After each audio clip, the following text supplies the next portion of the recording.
Maxime, Ouais. tu connais le principe de l'interview? Oui, bah d'ailleurs j'ai vu l'interview de Jérôme avant de venir et je trouve ça scandaleux parce qu'il a répondu honnêtement à aucune question pendant l'interview. Alors je vais te prouver que c'est possible de répondre honnêtement à toutes tes questions, le tout en n'étant pas très drôle. C'est parti.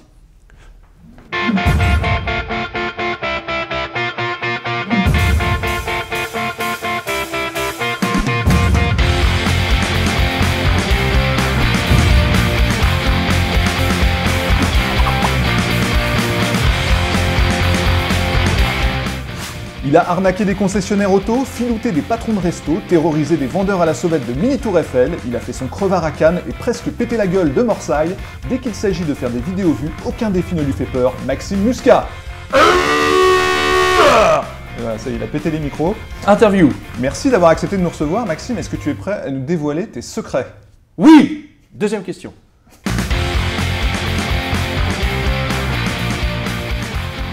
C'était horrible ce tournage, j'ai eu énormément de problèmes à cause de la mousson, j'ai eu des problèmes à cause de mon matériel qui s'est mis à pas vouloir marcher alors que d'habitude il marche très bien.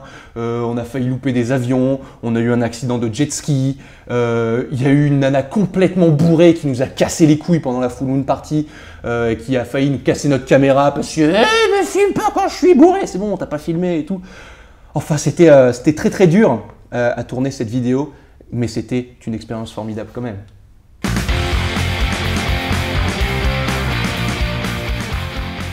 Alors, je te réponds honnêtement, j'étais dans ma baignoire quand j'y ai pensé. C'était 2 semaines avant que je parte à New York, avant de faire les chroniques de la grosse pomme, mes premières vidéos sur internet. Et donc je partais 3 mois à New York et j'avais peur de m'ennuyer si je trouvais pas de boulot au black à New York parce que bon, c'est un peu compliqué de trouver du boulot là-bas. D'ailleurs, je conseillais tout le monde d'essayer de faire ça vu que c'est illégal. Et donc je me suis dit si je trouve pas de boulot, il va falloir que je fasse quelque chose pendant mon temps libre parce que je ne vais avoir que du temps libre. Et donc j'ai décidé de faire des reportages en immersion totale à New York. Et j'y ai pensé quand j'étais dans ma baignoire. Est-ce que c'était clair? Parce que ma réponse était un peu longue. Très clair. Allez, troisième question.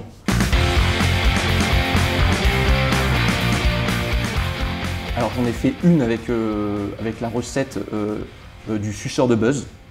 Alors la recette du suceur de buzz, c'est de mettre tous les éléments qui buzzent au moment où on poste la vidéo.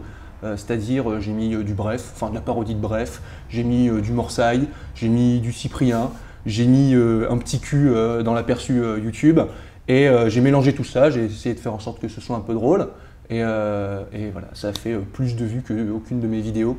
Mais par contre c'est de la triche, faut le faire qu'une fois, hein, parce que sinon faire le suceur de buzz tout le temps c'est un gagne-pain un petit peu nul, je trouve.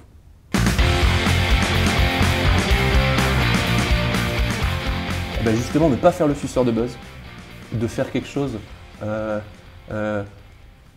qui lui correspond à cette personne et qui lui fasse rire à lui, et qui parle français surtout, pas comme moi, et voilà et qui montre ses... Ah oui, non, super important. Avant de poster la vidéo, il faut qu'il la montre à son entourage pour que ça soit déjà une première vision extérieure, parce que des fois c'est ça le problème, c'est que les gens ils postent des trucs sans vraiment savoir si ça va être bien ou pas, et après des fois le résultat n'est pas très convaincant et des fois c'est ridicule. Alors que si tu le montres à tes amis et ils te disent oui, il faudrait peut-être modifier ça, ça et ça avant de la poster, et ben, du coup tu te rattrapes un petit peu et le produit final est mieux que le truc de départ.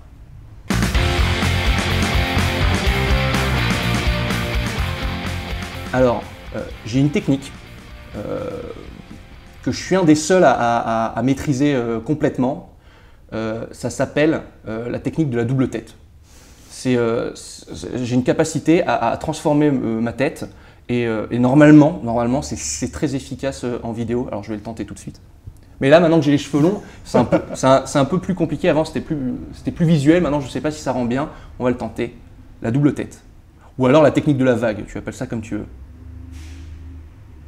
Ah ouais. Là, normalement, je ne sais pas si ça se voit bien, mais j'arrive à bouger mon crâne avec des muscles que les gens n'arrivent pas à maîtriser totalement. Et je crois qu'on est à peu près 3 à pouvoir le faire, dont Papy Belette, mon papy.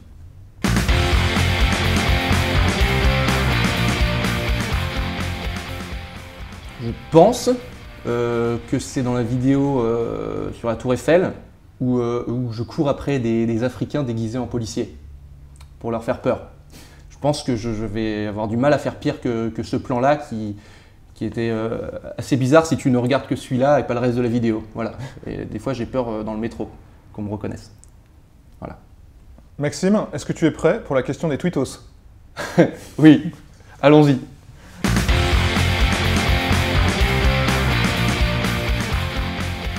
Ça parle de mes cheveux, forcément.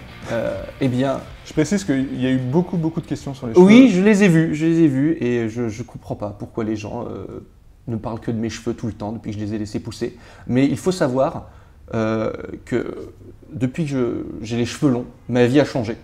C'est-à-dire que je perds à peu près 2 heures par jour maintenant. En sortant de la douche, par exemple, tu ne t'essores pas les cheveux en sortant de la douche. Non. Eh bien moi, je passe 10 minutes à les essorer avant de sortir. J'ai l'impression d'être une femme, donc j'essore mes cheveux. Après, ils ne sont pas encore secs. Donc soit si je les sèche au sèche-cheveux, eh ben, j'ai des poils de bite à la place des cheveux, donc ce n'est pas possible. Il faut que je les laisse sécher tout seul en mettant du produit que j'achète à 10 € par semaine pour avoir des belles bouclettes. Donc c'est un calvaire. Voilà, il faut que je me rase la tête.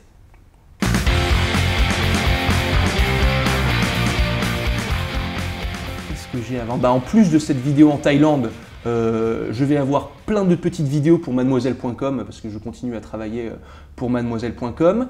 Je vais ensuite aller à Montreux pour faire des vidéos. J'ai des projets de scène, j'ai des projets de cinéma, j'ai des projets de télévision, j'ai des projets de radio et tout ça avant 2017. Donc, oh là là, j'ai du boulot. Merci Maxime Muscat et à bientôt.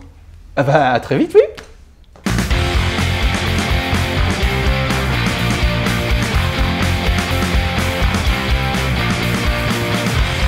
Ah pardon, oui, alors là, bien.